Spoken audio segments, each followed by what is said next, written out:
Ladies and gentlemen, please welcome to center stage Executive Director and COO GBTA, Mike McCormick. Thank you. Well, thank you for coming and being with us today. Appreciate making the time. Thank you, Mike. It's a pleasure. You know, first off, I just want to say personally, I love a great business turnaround story. You should be congratulated. I mean, for you and for your people. A round of applause, right? Thank you. Now, look, you know, this achievement of what Air Canada has done, the thing, as I said in my remarks, I'm proudest of is the fact that it took 30,000 people to achieve it, not one. And so anytime we get the opportunity to give our folks a shout out, we'll take it. Thank you.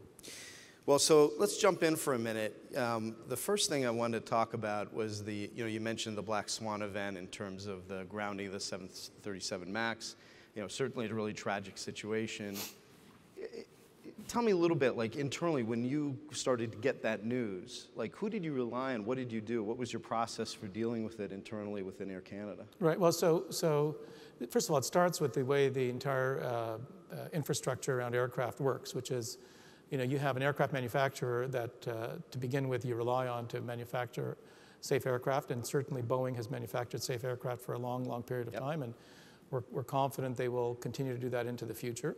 You have regulators who have certified the aircraft, and regulators in other countries who have assessed the certification, and then you have your own team who interfaces with them. So while this was an uncertain, the first 24, 48 hours were quite uncertain, we were making our own determination as to when we would conclude that we would stop flying it, whether or not the regulator concluded.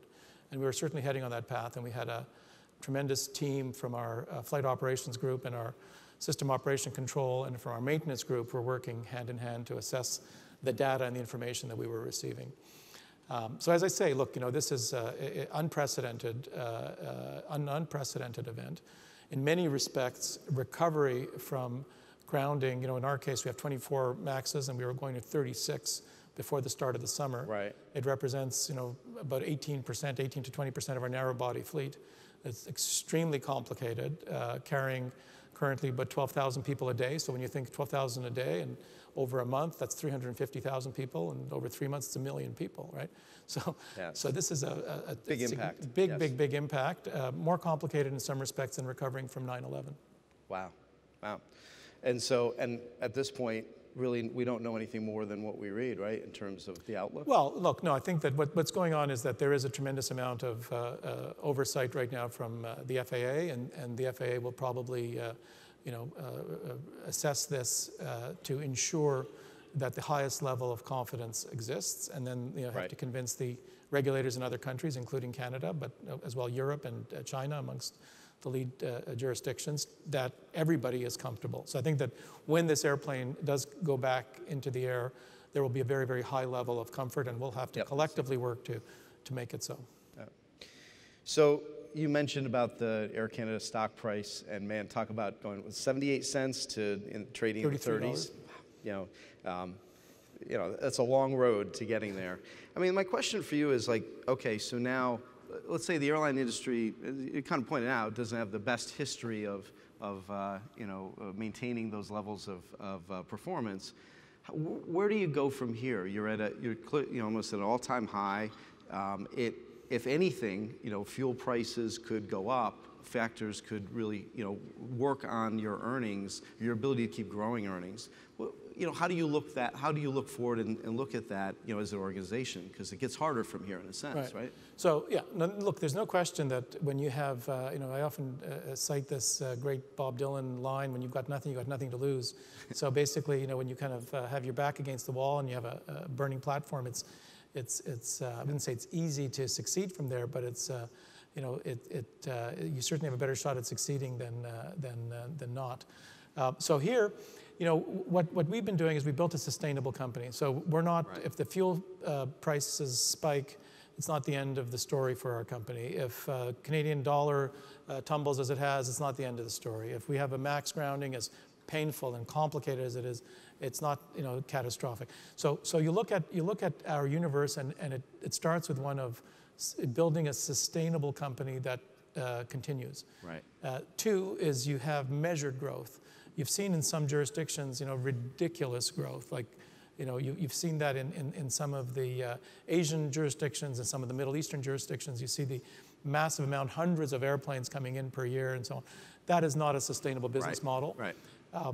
You've also seen in the past when you've had the race to the bottom in terms of cutthroat competition, especially in the United States, where you had the number of failures that you had, where you had airlines that really had no business plan per se, and you've seen it to some degree in Canada.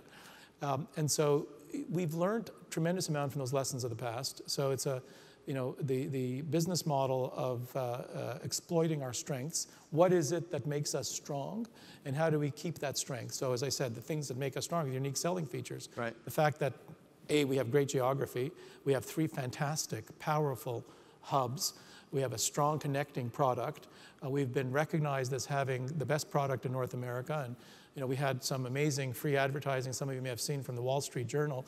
They published a big headline saying, savvy U.S. flyers take care of Canada. Starting to penetrate the U.S. market in a meaningful way. So our idea is steady as she goes. We're not going to have an expansion program that is going to be completely out of whack with our expectations. And I think that this is what's we've stuck with our 4 priorities when we identified them. We had built this global champion mantra, and we really haven't deviated for them, and we certainly have no intention to deviate now. Well, the good news too is that at least from a global travel perspective, it looks like there's still going to be, there's still growth, and the outlook is still growth in general, right? It's just a matter of. Oh yeah, no, absolutely, no. And because as you know, I'm on the board of IATA. We get a tremendous amount of data from around the world. Yep. The expectation is that the entire industry will continue to grow, and frankly will double over the next 15 years or so. Yep. I mean, it is a remarkable number when you see, in geographies like India and Brazil and China, the incremental growth in aviation. And so we will look to find our fair share of all that, but our expectation is for, systemic, profitable growth, not, growth at any at any expense. All right, so I have one of the impossible interview questions for you. There's no right answer to this. Who comes first? Employees, customers, or shareholders? Well, no, but it's not an impossible question, because the answer is, you used to have these multiple choice questions. The last question is all of the above. No. So there's only an A, B, and C to this one. The reality is that the way we've run our business has created this center of explaining to our employees that if we don't build a sustainable company that will be able to bring in capital from shareholders, that likelihood their futures are going to be in peril. And if our customers are not well taken care of, then they're not going to be able to survive. So we've managed to get into the mindset of our company that you cannot possibly succeed unless you focus on each of those 3 stakeholders. Yeah. And when we see massive failures, in other parts of the world, from amongst airlines, but frankly in other industries as well, it's folks who haven't had the ability to transform quickly enough to deal with each of those 3 key stakeholder groups. And so, in all seriousness, I'll tell you that when we sit around our executive committee table, we spend as much time talking about employee matters as we do shareholder matters, as we do customer matters. And this is extremely, extremely meaningful to us. And I think this is, you talk about culturally, that's how I truly feel. I mean, I try to, and all of our employees are now shareholders. We gave shares to our employees a few years ago just for the sake of having them experience shareholding ownership. Right. And we also have, of course, an ESOP program, employee share ownership program, and so on and so forth. So that, creates a great dynamic, I think, between them. Helps align some of the interests, right? Totally, yeah. Absolutely. So we talked for a minute backstage. You referenced it in your comments about bringing the Aeroplan, program back in-house and the strategic significance of that. Right. Maybe elaborate a little more on that, because no, this is a big milestone in Air Canada's No, this history, is a huge milestone for us. And I'd say it's probably, it's the most significant acquisition we've done since the acquisition of Canadian Airlines in 2000. Right. So it's almost 2 decades. Our conclusion is that in 2019, there's no question that an airline with the relevance of data. I talk about data being the new oil, with the importance of exploiting data, listening to some of the comments that Ephraim made earlier. An airline needs to own its own loyalty program. When Aeroplan was spun out nearly 2 decades ago, it was a good idea at the time.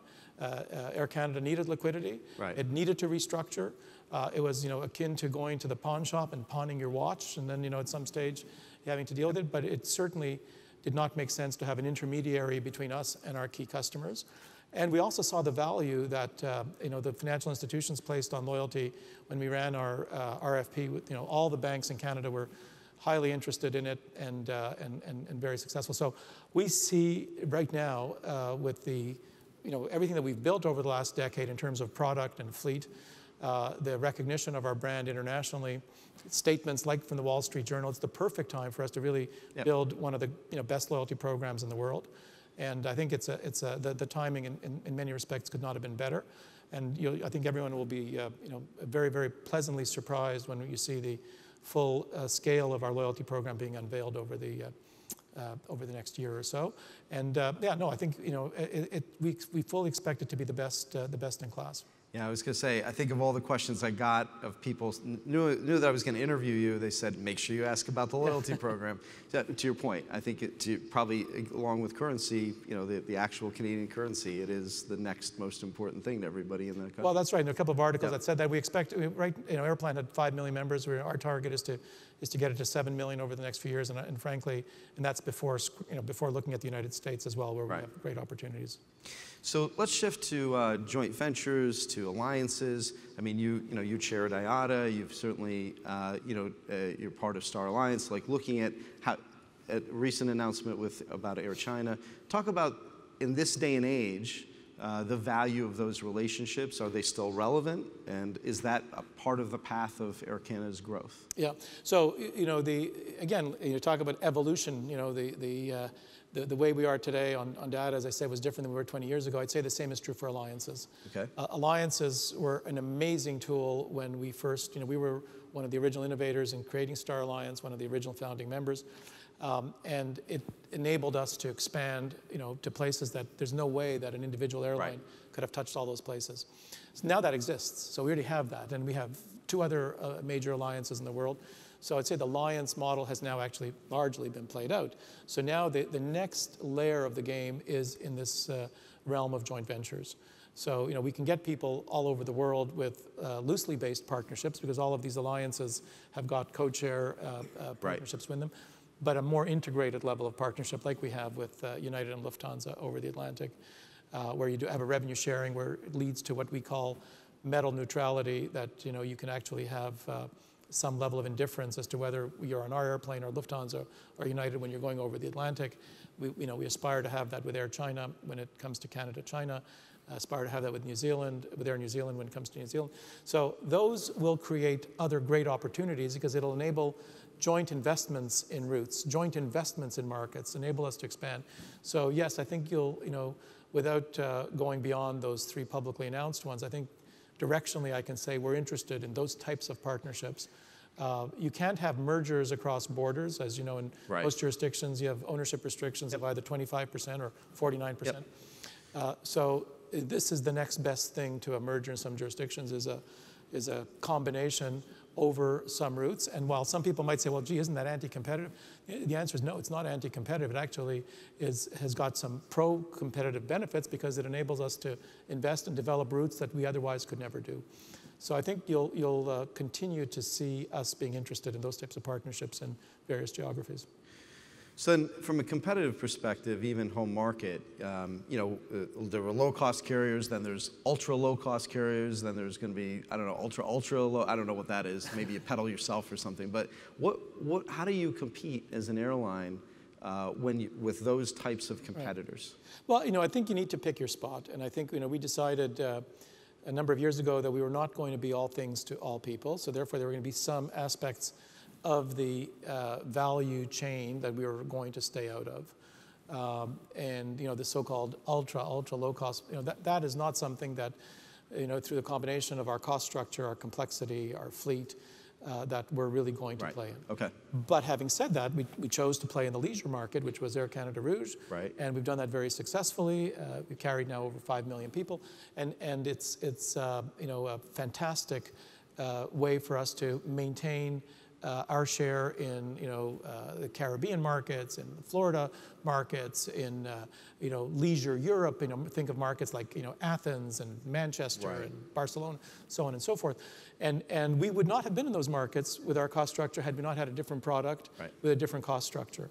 So when you kind of look at the value chain, we say, that's why I come back to, it's not all one and the same. It is not a commoditized product. That's why we often have had these battles with the GDSs of this world around the fact that, you know, the only, you know, if the only way our product is going to be identified is based on price or duration, well, that's not good enough for us. Right. Okay. Because we're spending a lot on understanding the product, understanding the market segmentation, and we expect our partners to work with us in helping explain that to the traveler. So, you know, we've played in the very, very high end, in the premium area. We'll play in the business. Obviously, we're, you know, Canada's leading business carrier. I think it's something like 92% of Canadians, the Ipsos Reis survey, you know, prefer Air Canada in the business segment. We'll play in the leisure segment, and I think that you know, we'll allow some of these other you know, business models, but on the other hand, we'll fight like hell for something that we consider to be a key market within our sphere. So we'll shift to culture a bit. You woven through all of your comments is, you know, you talked about people and culture and the importance of buy-in. You know, when you've gotten to this point, you know, the gains are now, they're not exponential anymore. They're incremental, right? Every day, you're not going to see the big, huge, you know, improvements and changes, right? But there's always change. How do you keep everyone motivated as a leader in that environment? Yeah, no, that's a great question. So, you know, I think, Mike, you look at this picture and you say that, you know, you will never declare victory on culture change. It should never be something that you spike the ball and say, okay, done. We're done. Yeah. You know, tick the box, and it doesn't work like that. And I think that the idea of constant reinvention, you know, it's a combination of what else is evolving on the planet, having relevance with what else in the business world that we live in the aviation world that we live in, the aerospace world that we live in. You know, we use whatever tools we can to continue to motivate and ensure that we're now chasing the next target, the next new thing, the new thing. And I think this is the way we think about it, and it's worked quite well for us. And you know, you talk a little bit about Aeroplan. Well, you know, the organization got very excited and positive about the reacquisition of loyalty. Yep. We're now spending a lot of time on AI. We're a key contributor in 2 of the significant AI development projects in the country right now. So you know, we have a lot of the organization behind that. We've developed this premium signature dynamic. So we will always look to up the game, because the moment that you say, well, look, you know, well, we've built a great culture. Look where we were 10 years ago. Look where we are now. We're done. You're going to end up losing the battle.